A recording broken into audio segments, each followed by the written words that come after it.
everyone, I'm Christine, and this is Unilife with Canvas Nottingham. This week, I'm interviewing Amy Hughes. Amy, along with her husband Jonny, help lead a church in the city called Trinity Church Nottingham. And she has been somebody I have spent a lot of time with over the past few years, and she has so much wisdom to share.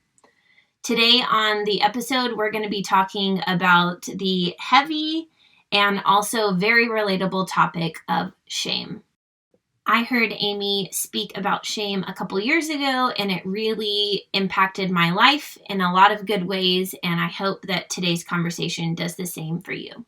Let's jump in.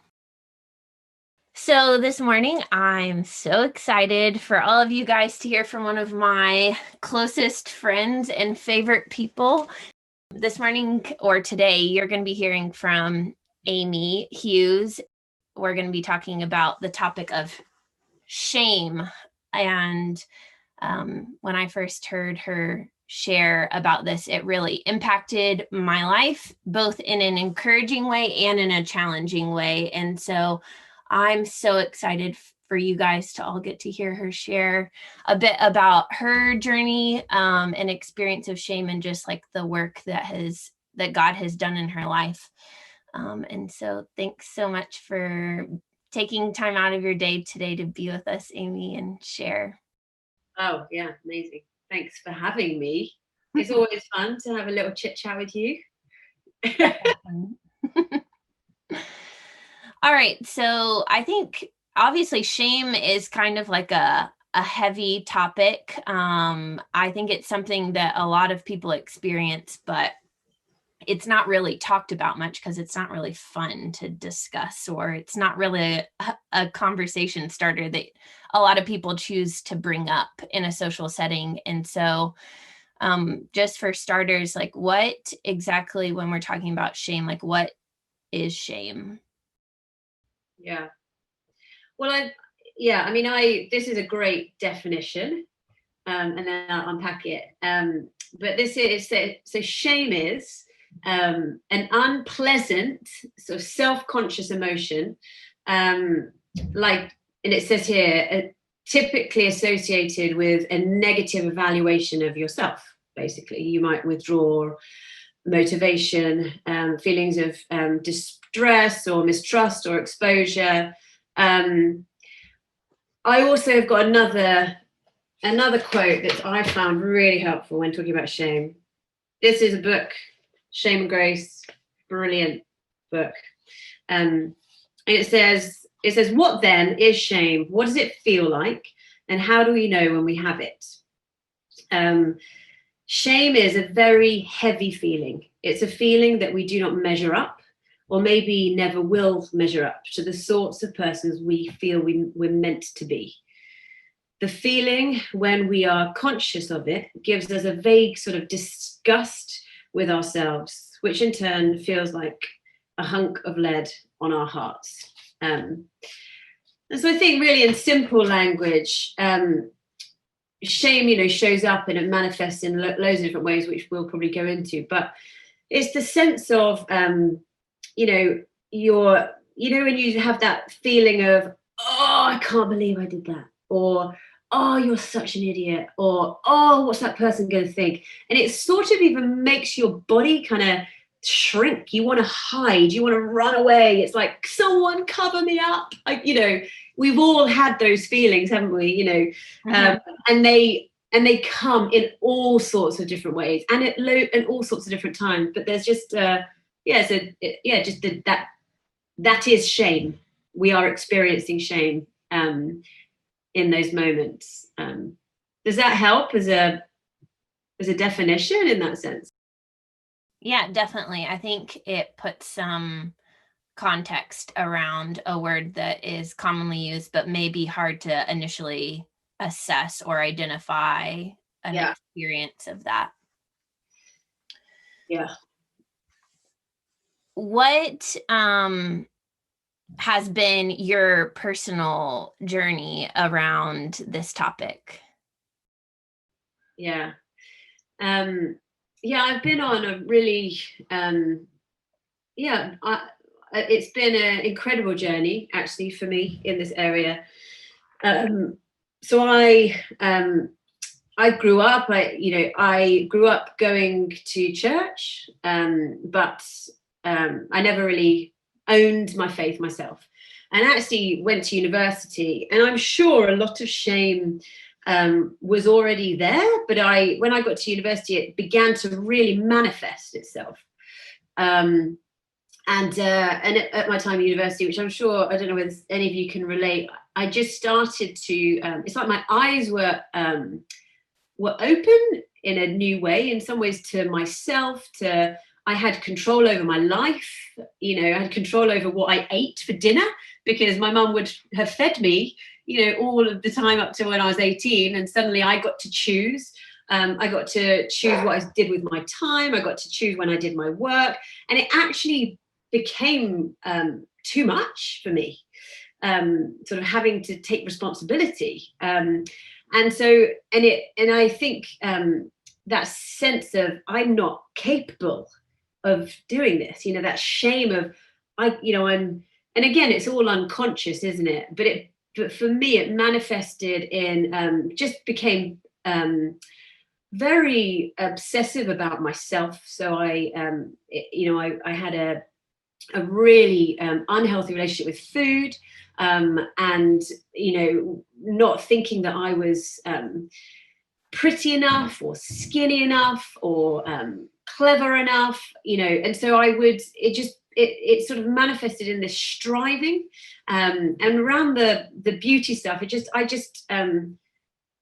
couldn't get to the gym enough. I couldn't get skinny enough. I couldn't be pretty enough. And so the judge of who I was, this sort of image in my head, I was just never going to get there. And so I just felt terrible about who I was, which then led to levels of depression. And I just didn't want to leave my room. And I just wouldn't get involved with stuff. I didn't make good friends because I was so obsessed with myself. And so really that was where it all kind of came to a head for me, where I really realized, I've got a real sort of bad sense of self here.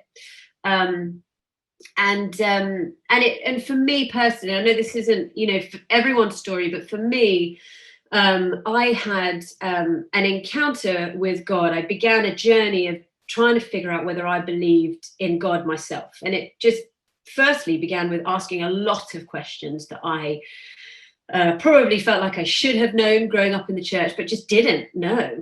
Asked loads of questions about faith and spirituality, and I did Alpha, which some of you might have heard about, which was a really good way of discussing some of those questions. And I had an encounter. I met God. I had a moment where I felt God's presence with me.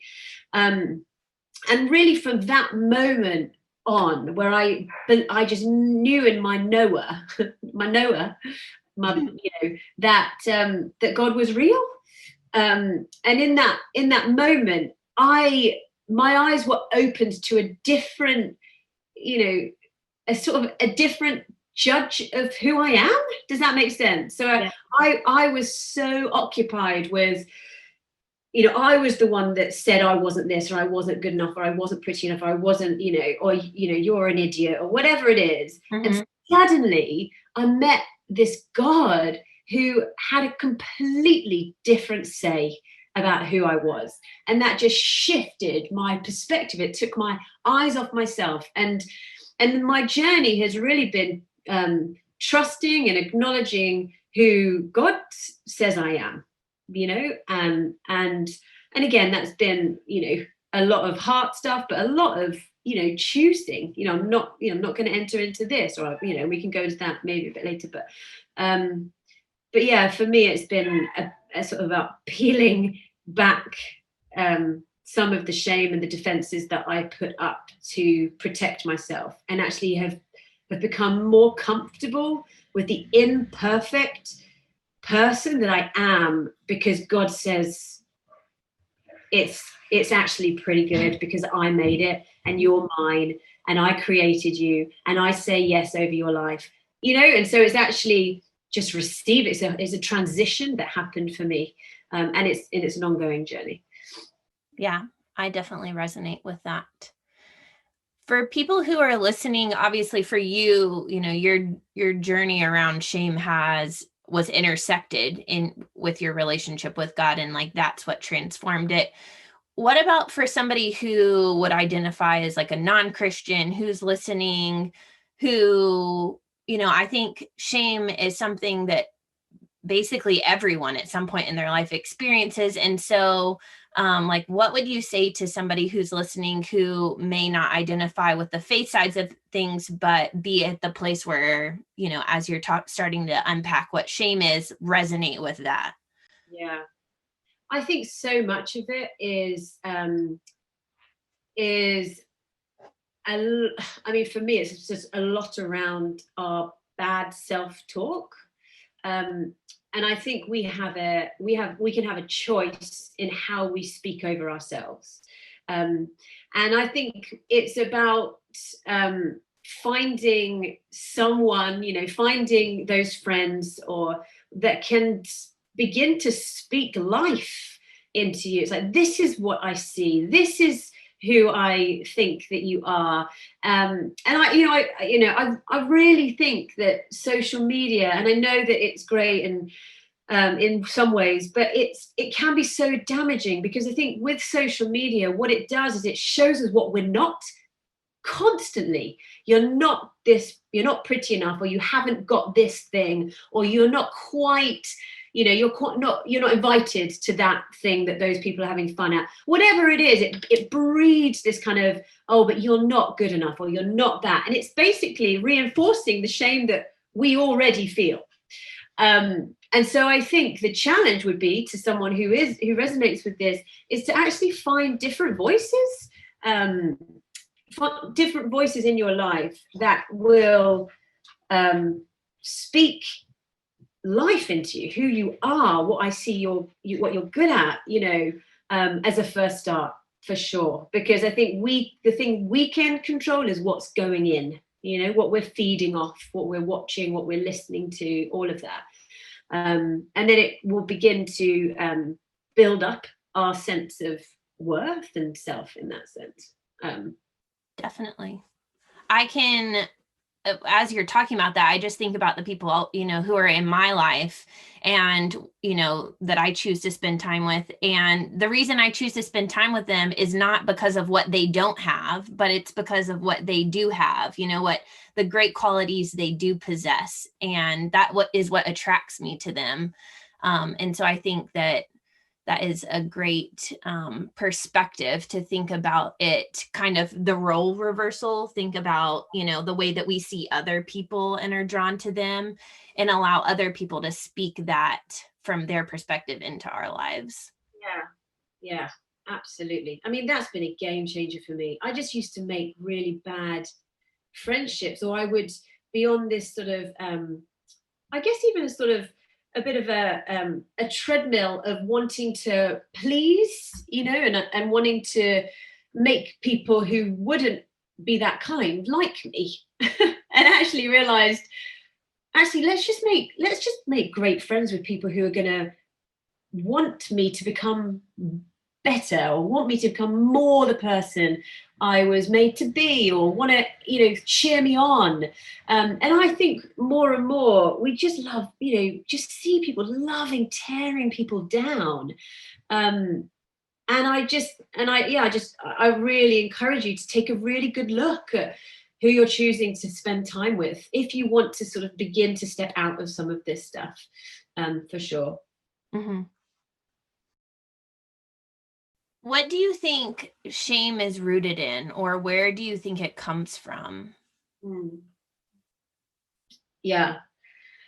Well, I mean, again, for me, I am, as you know, lead a church. So this is coming from a biblical perspective. And this is where I think the origins of shame. Some of you will have heard the first book in the Bible, Genesis, where God created us. He's created humans to be sustained and dependent upon him. And then it all goes wrong where we suddenly want to take charge. We want to know everything. And really it's from that moment that we read in the scriptures that shame came in. You know, God created, and it says in the Bible that they felt no shame.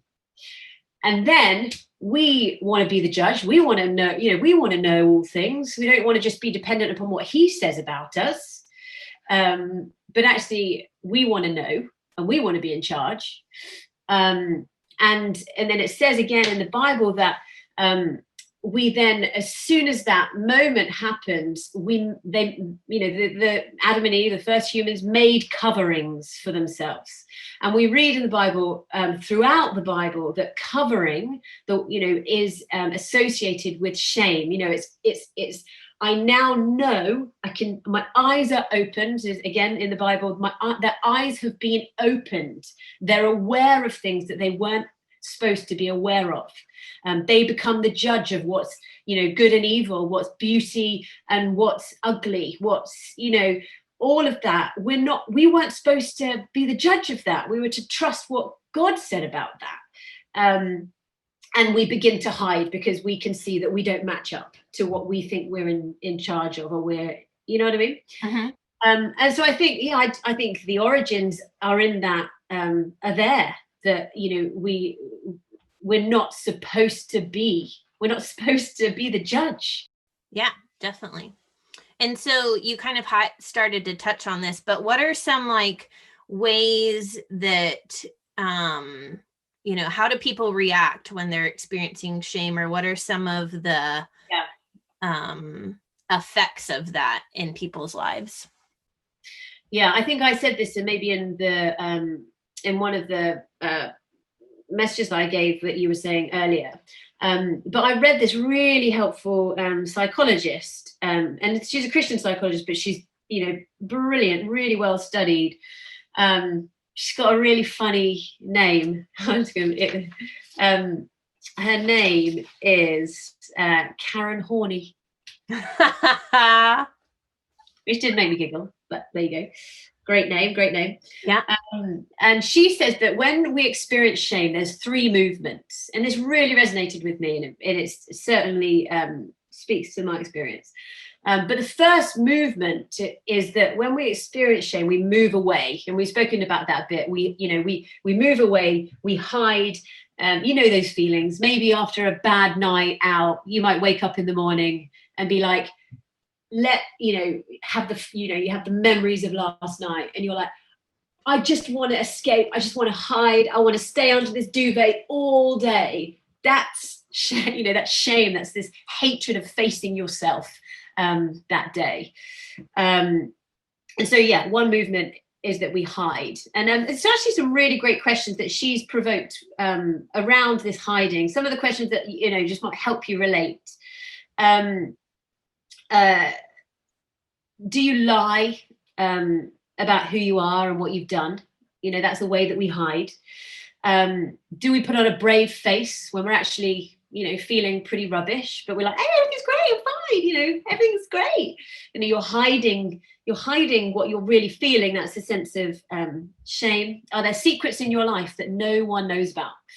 If the idea of someone knowing that, it makes you feel like sick inside, that's again that we're hiding.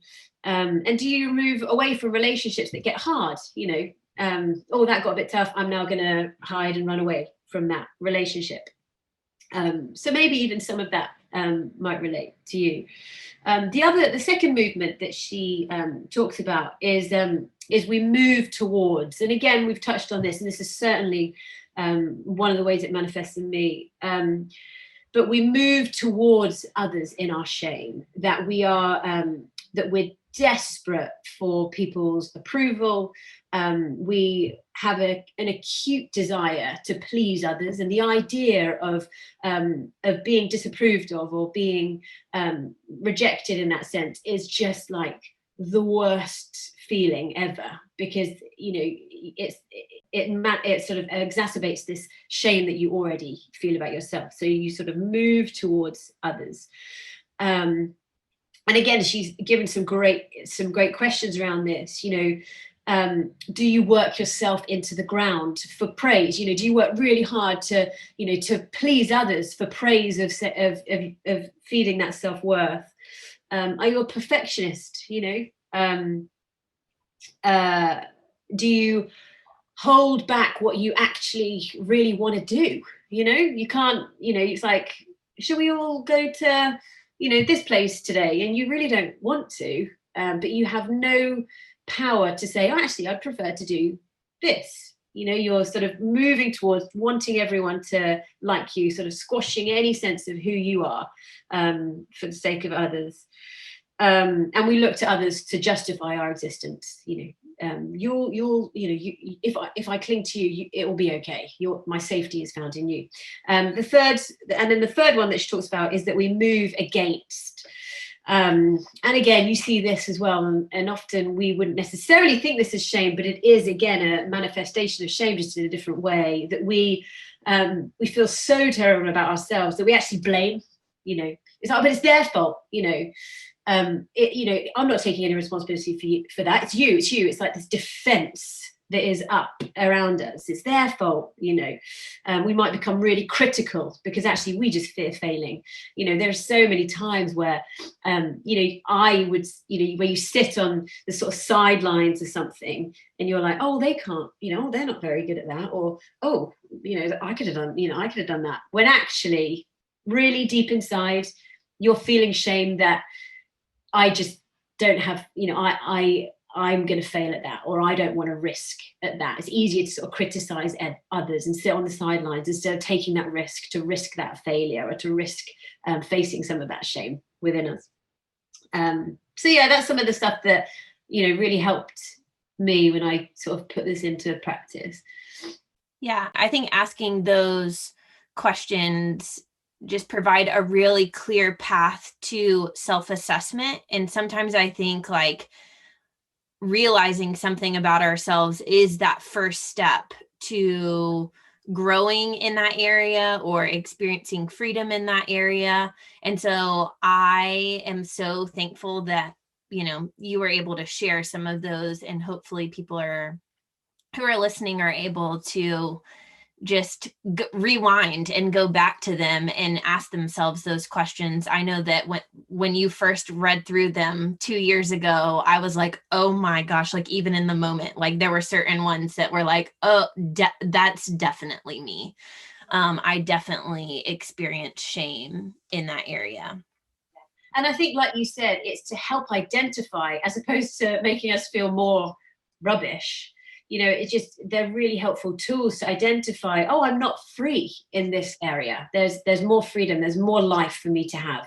And I think certainly for me in my university time, and I'm sure many of you are way more, aware of yourselves than I was, but I didn't have any language for this. I just felt rubbish. I just felt trapped. I felt completely isolated from the ability to have any control over my mind, and I didn't have any language for what I was actually feeling. Does that make sense? So then you can't move forward, you don't know what's going on. And so I think it was really helpful to identify. It's like, oh, you're actually, you're feeling rubbish about yourself, and there is a journey that you can go on. Definitely. I think too, something that has helped me understand shame a little bit more is, obviously we all make mistakes and we all miss the mark, and we all make decisions that we look back on and we're like, that was a bad choice. Yeah. And I think that is what I have heard, is that is an experience of guilt, looking back and being like, that decision was bad, or that action.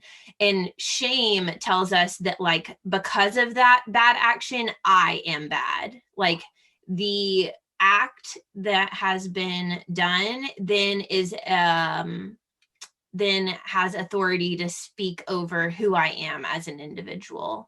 Yeah. And I think that in identifying ways that we experience shame, it hopefully provides an opportunity to grow in the differentiation between what I've done as a person and who I am, and realizing that we have the ability to live a life of freedom that says we are not limited or identified by our actions. Absolutely. And I think that's really helpful, Christine, because I think, you can live this outwardly perfect life where, you're doing everything right, but you're still detesting who you are inside. And so I think so exactly that. It's not even, let's just modify our behavior and then we'll feel better about ourselves. It's something so much deeper that needs unpicking, and needs life spoken into your being. And I've found that through God and people. And that is the only way to really begin to feed the your inner being in that sense. Definitely. Yeah. What do you think are some practical steps that people can take to start on this journey of identifying and working through shame? Yeah. I mean, I would say that, like I said, these things manifest, don't they, in behavior. And it might be that you are struggling with your body image. It might be that you're struggling in all sorts of different areas. And I would just say, for me, the beginning step to walking out of some of because you just form habits, don't you? And so I sort of had formed habits, even though I was beginning to feed myself, and feed off what God said about me, and and that I don't have to be perfect to be accepted, and all of that stuff. I still had formed habits that I needed to make some choices. Does that make sense? And so for me, I guess the first step was exposing. Shame lives in the dark. It loves to it becomes alive in those dark places. It wants to be hidden. And so I think one of the biggest things for me is actually exposing the shame. And that just simply looks like finding someone who's really safe, that is safe, and just say, I want to confess, or I want to tell you that this is what is going on in my mind and in my heart. And you're opening it up into light in that sense. And you're and shame can't feed, and it can't become big when you sort of bring that into the light with someone, or that you feel particularly safe with. So for me, I found a great friend, sort of mentor type figure, and it was brutal because like I said, it's that it wants to hide. So you're like, so going to someone and saying, I'm really struggling with my body image, was like, and actually what she gave to me was complete and utter acceptance and love. Everything that I thought would be the opposite. And it was in that place that I could begin to at least look at what was happening underneath some of this behavior. Does that make sense? Totally. I completely relate to having personally experienced that as well. I know that for me personally, you and I have had many conversations of, sharing about things that previously were only in my mind, only thoughts that I had had about myself. And I think the fear that I had around whatever those negative thoughts were, like the fear of sharing them, was what kept me back from saying them for so long. And I think just through taking small steps and sharing along the way creates this freedom from living inside of my head, and only I feel like it just spirals the negativity around shame and who I am and things like that. And so I think just that first step, allowing somebody to speak something different, kind of starts to change that trajectory of like, it challenges the negative thought. Exactly. Yeah. What does a shame-free life, or a life with less shame kind of look like? How do you identify that? Yeah. And I am not I don't live and I won't live in a shame-free life, but I have experienced so much freedom in this area compared to what I was maybe even, how old am I? Even like 18 years ago or whatever. And I think for me, what it looks like is shame. Like I said, it holds you back. It wants to gag. So for me, a lot of shame, that I haven't really gone into, it was around my mind. Don't say that, you're stupid. Or don't say that, no one's going to listen to you. And actually, it gagged me. It silenced me. It wants to, wanted to hold back what I had to say, my contribution. And so I think that's why it's so important that we grapple with some of this stuff, because actually there's stuff that you're designed to do. There's stuff that you're gifted at, that shame is actually going to want to squash. It's going to want to hold you back from the fulfillment of the stuff that's in you to do. And so I think a shame-freer life looks like being able to take those risks, being able to walk into more of the fullness of who you are, who you created to be. And certainly that is my experience. And you can take, you're freer to take risks.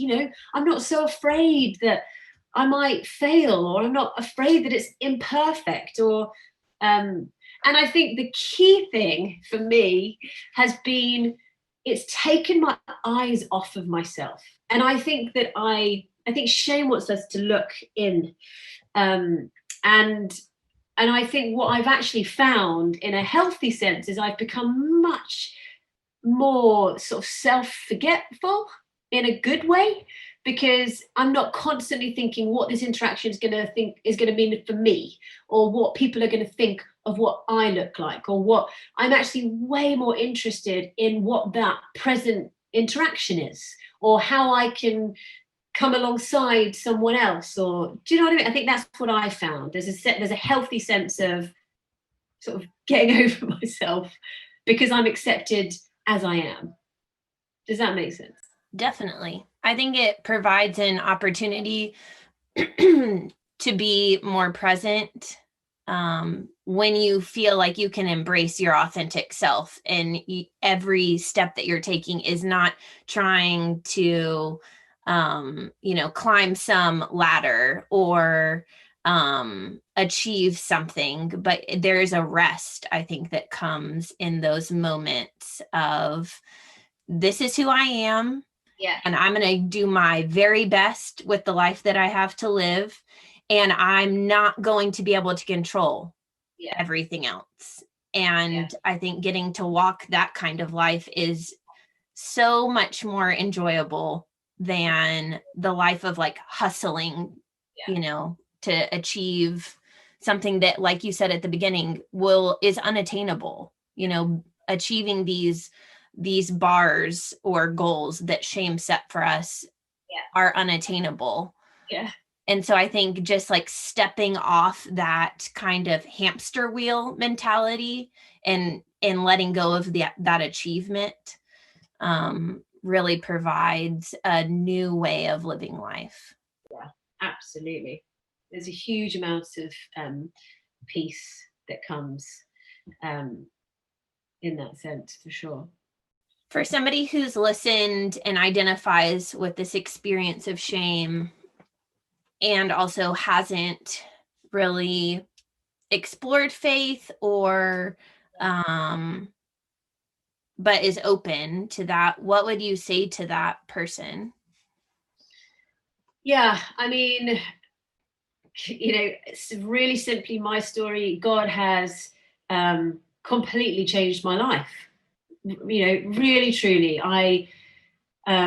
I gave up, like you're saying, I sort of gave up the rat race, the bars that were set for me that I had put in place, and it was just exhausting.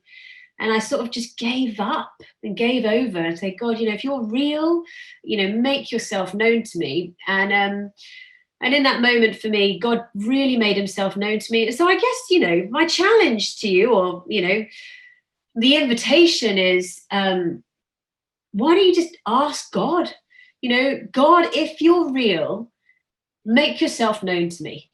It's a simple prayer, and you've got absolutely nothing to lose. And see, and, for me, it's been, walking out of some of this stuff is there's a truth in the Bible that God says he's never, ever going to leave me. He's going to walk with me through this, through sort of unpicking some of this stuff. And that's such a deep comfort to me, that even if everyone around me rejects me, even if I experience sort of disapproval from everyone else, I know that I'm ultimately approved of by God. And that is hugely liberating, and has brought me sort of liberation that I can see as evidence of that. It's not just wishful thinking. My life has changed because I've put my trust in God being the judge of who I am. So, it's always an invitation. God never forces himself upon anyone. And it really is an invitation of asking, God, if you're real, I need your help. It might even just be that. Come and help me in this situation. Maybe that's your first confession today.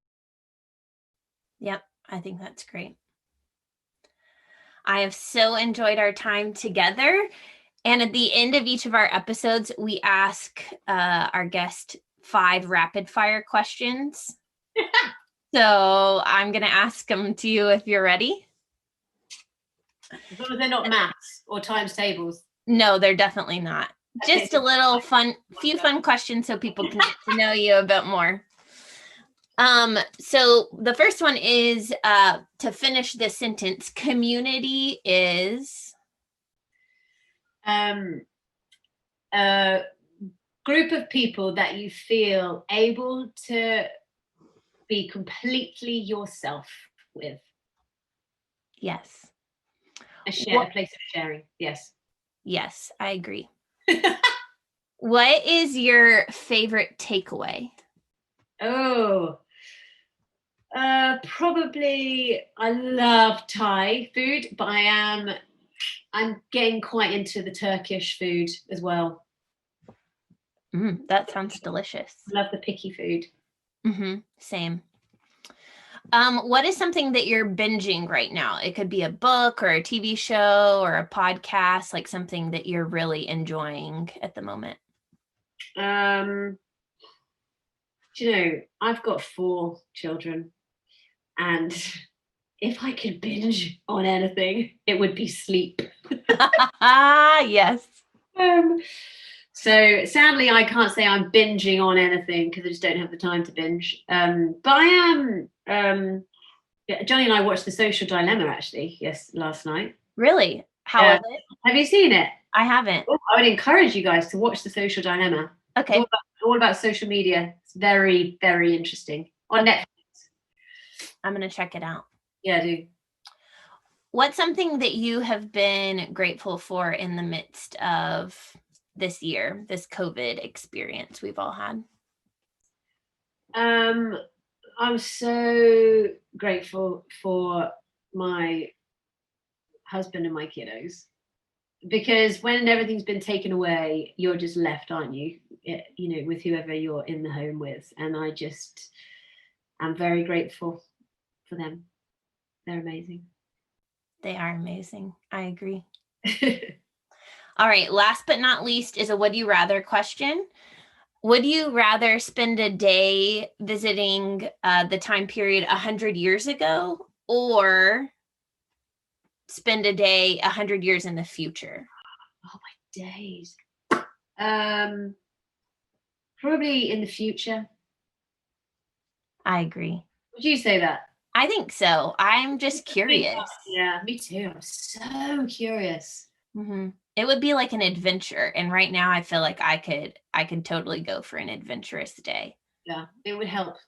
Yeah, definitely. Sweet. Well, thanks so much, Amy. I have loved our time together. Thank you for having me. Thank you. Thank you. Thanks for listening to this week's episode of Unilife with Canvas Nottingham. If you have any comments or questions about Amy and I's conversation today, feel free to shoot us an email at unilife@canvashouse.org. You can also follow us on Instagram and Facebook at Canvas Nottingham to find out more information about events and things that we're doing at Canvas. Lastly, subscribe so that you know when the next episode of UniLife drops. See you later!